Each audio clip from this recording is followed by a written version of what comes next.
Vous pouvez avoir des milliers de followers sur Instagram, sur TikTok, sur Facebook, et j'en passe. Vous pouvez sortir tous les week-ends pour faire la fête, appartenir à des communautés professionnelles ou religieuses. Et pourtant, chaque soir, vous retrouver et vous sentir complètement seul. Si vous êtes déjà retrouvé dans ce cas, alors cette vidéo va vous faire du bien. Hi everyone, je suis Joao. Depuis quelques temps déjà, nous sommes embarqués dans l'aventure qui consiste à parler du célibat et avoir un nouveau regard de la chose.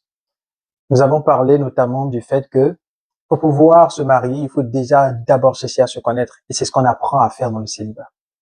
Nous avons également parlé de ce que le célibat est un excellent moment pour devenir une personne de valeur, une personne qui a été transformée, une personne qui a travaillé ses défis émotionnels, une personne qui a transformé son caractère et une personne qui intentionnellement s'est préparée au mariage. Et aujourd'hui, nous allons parler d'un point important. En fait, à partir d'aujourd'hui, nous allons parler de 12 points, 12 défis, 12 raisons qui, les unes ou pour les autres, poussent les gens à vouloir fuir le célibat. Nous allons les traiter, trouver leurs racines et mettre une solution. Et en fait, vous permettre de pouvoir vivre un célibat heureux et épanoui.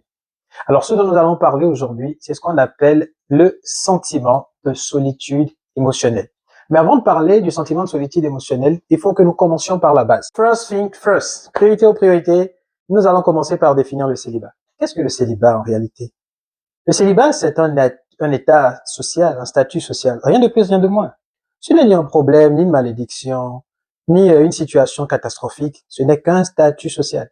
Et personne ne se bat en réalité contre un statut social. Ce qu'on fait quand on a un statut social, c'est qu'on travaille vers le statut social qu'on souhaiterait obtenir.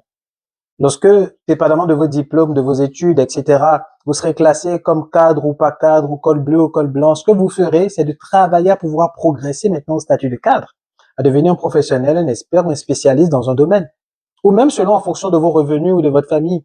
Lorsqu'on vous dira que vous appartenez à la classe basse ou à la classe moyenne, vous ne fuyez pas ça, vous ne le vivez pas comme une souffrance atroce. Ce que vous faites, en réalité, c'est qu'au quotidien, vous travaillez à pouvoir migrer à la classe supérieure afin de pouvoir vivre la vie que vous souhaitez vivre. Il en est de même pour le célibat. Aujourd'hui, nous allons parler de quelque chose d'important. Nous allons parler de la solitude émotionnelle. La solitude émotionnelle, comme on l'a expliqué, ce n'est pas la solitude physique.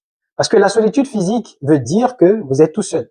Il n'y a personne autour de vous, personne à qui parler, personne avec qui avoir des interactions. Vous êtes complètement seul.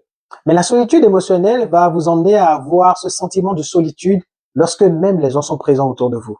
Parfois, vous êtes au milieu de plusieurs personnes et vous avez l'impression que vous êtes complètement seul. Vous passez une journée chargée professionnellement, vous avez des activités avec des personnes que vous aimez, vous avez eu une journée remplie et vous ne comprenez pas pourquoi, dès que vous vous retrouvez seul le soir, vous avez l'impression d'être constamment seul. Et beaucoup de personnes cherchent à fuir cet état de solitude émotionnelle. Elles n'ont pas le courage de pouvoir se regarder ou de vivre avec elles-mêmes. Elles veulent en sortir pour plusieurs raisons. La première raison, d'accord, c'est la relation que vous avez eue déjà avec vos parents depuis l'enfance. C'est prouvé par les psychologues que les relations que nous développons en étant adultes sont influencées à 80% par la relation que nous avons eue avec nos parents dans l'enfance.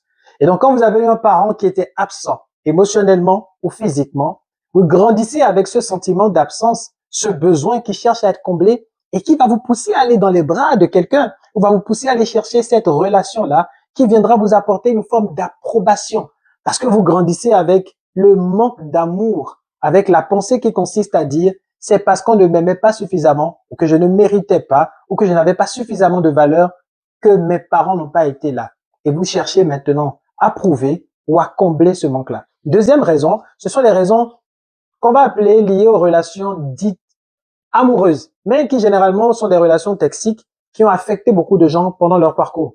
Ces différentes relations vont vous emmener dans un état de détresse émotionnelle pour la majorité qui vont vous emmener à dire aujourd'hui je me sens mal, hier ça n'a pas marché parce que je n'ai pas bien fait les choses, ou parfois vous regardez au travers des lunettes d'une personne qui a été très sadique ou toxique, qui vous a fait du mal et qui va vous pousser à remettre en cause la valeur que vous avez.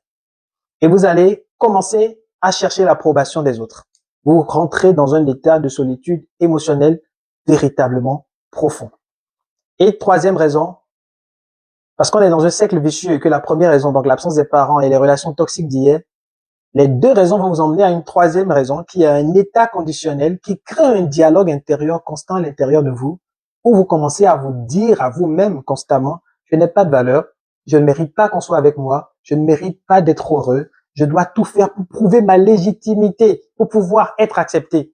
Et cela vous maintient dans une boucle sans cesse de souffrance, de souffrance. Mais j'ai une bonne nouvelle pour vous. La bonne nouvelle que j'ai pour vous, c'est que vous pouvez en sortir aujourd'hui. Parce que si vous n'en sortez pas, lorsque vous rentrerez dans une relation, vous avez deux possibilités. Il y en a plusieurs, mais je partagerai juste deux avec vous. La première, c'est que vous allez étouffer la personne avec qui vous êtes par votre présence qui devient excessive, ou bien simplement ce qui va se passer, c'est que vous allez vouloir fuir le fait qu'on s'attache à vous, qu'on vous aime, parce que vous n'avez pas été habitué à cela, et vous allez détruire l'autre ou détruire la relation. Mais vous pouvez sortir de cette boucle aujourd'hui. Gloire à Dieu pour la science et pour la médecine. Excellente méthode qu'ils emploient. Ils font un bon travail, c'est sûr, mais ils ne guérissent pas. Ils pensent. La science a prouvé, et les statistiques sont claires, 45% au moins des psychologues et des psychiatres finissent aussi déformés émotionnellement. Pourquoi? Parce que le problème qu'on veut régler relève de la vie. Et les hommes n'ont pas créé la vie. Celui qui règle les problèmes de la vie, c'est celui qui a créé la vie. Il s'appelle Jésus. La bonne nouvelle que j'ai pour vous, c'est que Jésus a la solution pour vous. Et vous voyez dans la Bible, dans le psaume 129 au verset 1, la Bible nous dit, Dieu me connaît, tu sondes les profondeurs de mon cœur, même lorsque je suis seul. Donc, quel est ce sentiment que vous avez qui fait que vous pleurez lorsque vous êtes seul, que vous n'avez pas envie de passer du temps avec vous-même, qui fait que vous vous sentez profondément seul, profondément mal, qui vous donne un sentiment de honte, de culpabilité, cette chose que vous n'avez jamais voulu partager avec quelqu'un?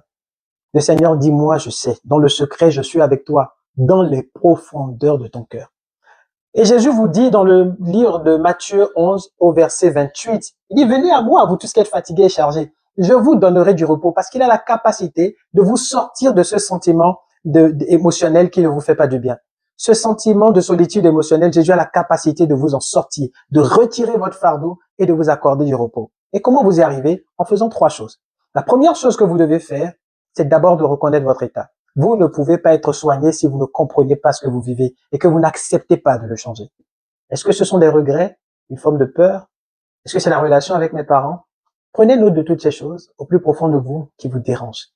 Et vous devez apprendre à vous pardonner vous-même, à vous dire, je me pardonne d'avoir porté toutes ces choses-là. Parce que ça vous emmènera à pouvoir vous regarder dans le miroir et être fier de vous. La deuxième chose que vous pouvez faire, c'est de trouver une personne de confiance, une personne mature émotionnellement, à qui vous allez pouvoir vous confier. Mais attention, laissez-vous vraiment conduire par Dieu et observez. On ne s'ouvre pas à tout le monde, surtout sur certains éléments.